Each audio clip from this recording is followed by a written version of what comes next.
da Silva en una segunda vuelta para Venezuela y qué significaría pues que Jair Bolsonaro sea reelecto en la presidencia de Brasil, tomando en cuenta además la configuración que hemos visto en América Latina en los últimos procesos electorales, el más reciente de Colombia, donde Gustavo Petro fue vencedor. Les presentamos de inmediato a nuestro invitado esta tarde, el profesor Pedro Benítez, historiador, profesor de Historia Económica en la Universidad Central de Venezuela. Nos acompaña. Gracias por estar con nosotros nuevamente, profesor Pedro. Gracias a usted por la invitación. Bueno, vamos a analizar de inmediato. Hoy vimos los resultados. Lo primero que hay que decir es que los medios de comunicación brasileños, bueno, las encuestas de este país, pues nos mostraban un panorama mucho más favorable para Luis Ignacio Lula da Silva. Incluso algunos los mostraban ya vencedor en una primera vuelta y en el caso de ir a una segunda vuelta con un porcentaje mucho más amplio que el que vimos acá en nuestro primer bloque, ¿no? Unos resultados bastante ajustados. Así van a la segunda vuelta. Bueno, el expresidente Luis Ignacio Lula da Silva perdió ganando, paradójicamente, y el actual titular del cargo de la presidencia de Brasil, Jair Bolsonaro, ganó perdiendo. Bueno, ya se ha comentado mucho eso desde anoche. La ventaja de Bolsonaro se recordó en 10 puntos lo que decían las encuestas. Al parecer, la diferencia estuvo en el estado de Sao Paulo, que si fuese un país independiente fuera la segunda... el segundo país más poblado del continente y la segunda economía de Latinoamérica, incluso por encima de México. Sí. O sea, solamente Sao Paulo es un mundo en sí mismo. Las encuestas le daban a Bolsonaro y a su candidato a gobernador, porque hubo también elecciones de gobernadores, 10 puntos por debajo y los dos terminaron ganando anoche 7 puntos por encima. Bueno, y ahí lo vimos en los resultados. Los gobernadores en su mayoría pues ganó un mayor número de bolsonaristas y menor número... Sí, bolsonaristas y aliados de Bolsonaro, pues se presentaron varios partidos de derecha. Hace 4 años Bolsonaro fue un fenómeno electoral desestructurado, un partido pequeño que tenía apenas 24 diputados de los 500 que tiene esa cámara en Brasil. Ayer saltaron a ser la primera minoría. 99, junto con los otros aliados que tiene el Partido Republicano, el Partido Progresista, Demócratas y Unión, pues van a ser más de 200, más de la mitad de la Cámara. Sí. Y lo mismo ocurrió en el Senado.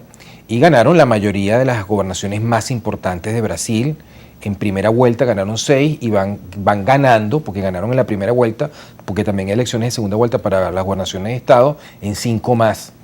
De modo que lo que vimos anoche fue que, paradójicamente, como decía al principio, Bolsonaro no ganó, no obstante tiene una segunda oportunidad dentro de 3 semanas, pero el bolsonarismo se consolidó como un fenómeno político y lo mismo que ocurrimos con Donald Trump en Estados Unidos. O sea, polarización. No como un fenómeno político, sino como una realidad política nacional. Bueno, unos resultados estrechos, hay una polarización en Brasil, que además ha sido también pues alimentada de parte y parte, especialmente declaraciones de Jair Bolsonaro, donde también ha dicho a sus seguidores, bueno, en el periodo de campaña, que si él no ganaba con los votos, pues probablemente habrían otras formas también de mantenerse en la presidencia de Brasil. Sí, bueno, ahí aplicó una táctica trumpista. Eso le iba a decir. Sí, hasta ahora Bolsonaro ha sido una amenaza. No hay nada en Bolsonaro hasta este momento que estamos hablando que haya significado un deterioro de la democracia de Brasil, a diferencia de lo que están diciendo muchos medios de comunicación. Ciertamente, Bolsonaro ha cuestionado el Tribunal Supremo de Justicia, lo que está mal, ha cuestionado el Tribunal Supremo Electoral, lo que está mal, se ha peleado con los periodistas, lo que, bueno, no está, es común. Es normal. Se peleó con la cadena principal medio de comunicación de Brasil, que es Red o Globo. Es decir, es un personaje, ya lo sabemos, bastante...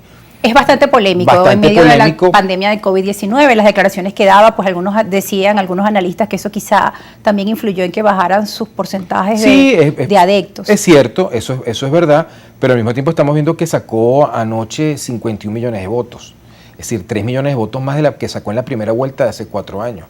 Entonces aquí yo me pregunto, ¿esos 51 millones de brasileños son todos fascistas, ultraderechistas, racistas, homófonos?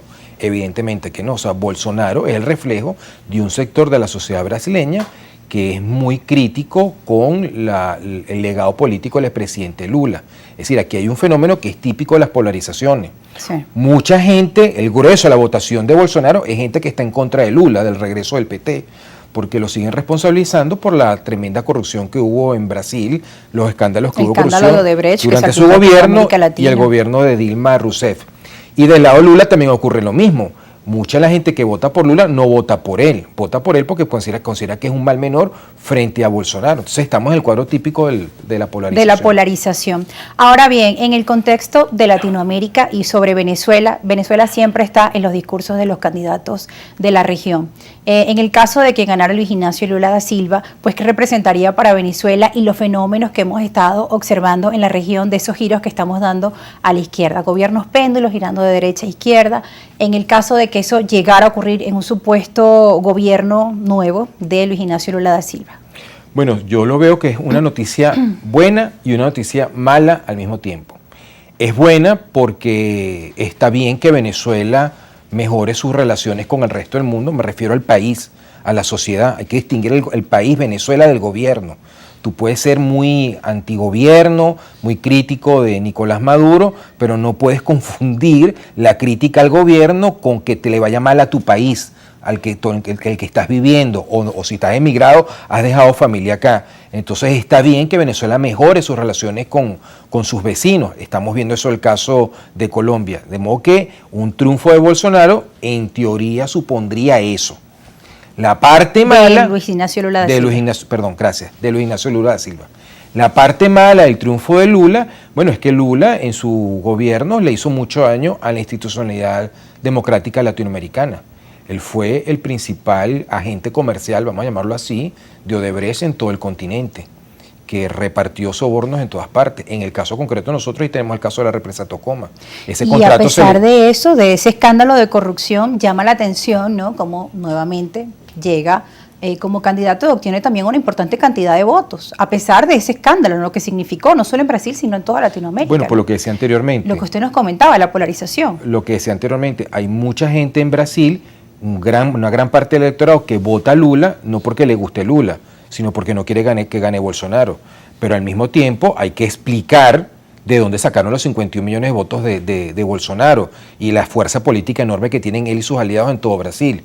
Esa gente que es muy crítica, es decir, Lula ha sido a lo largo de los años una máquina de crear votos a la derecha. Eso es lo que ocurrió en Brasil.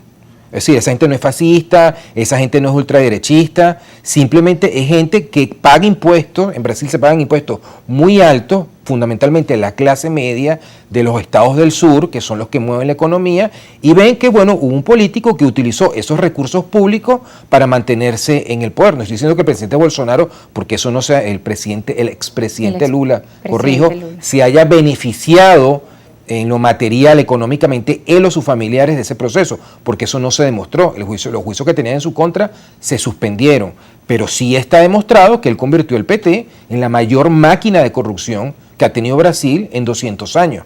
Y luego la presidenta Dilma Rousseff, que le sucedió también con un impeachment, un juicio en su contra. Todos estos elementos están en juego. Nosotros debemos ir a un corte, profesor Pedro. Al regreso de la pausa vamos a seguir analizando qué significaría ahora. Vamos a evaluar un posible escenario de la reelección de Jair Bolsonaro como presidente de Brasil para un nuevo periodo, donde, bueno, ya hemos visto algunas reacciones en el continente. Uno de sus principales aliados, Donald Trump, se ha pronunciado muy a favor de que sea reelecto para Brasil, señalando que es lo mejor para Brasil. También vamos a estar hablando más adelante de otras declaraciones de Donald Trump sobre otros temas, sobre todo de Venezuela.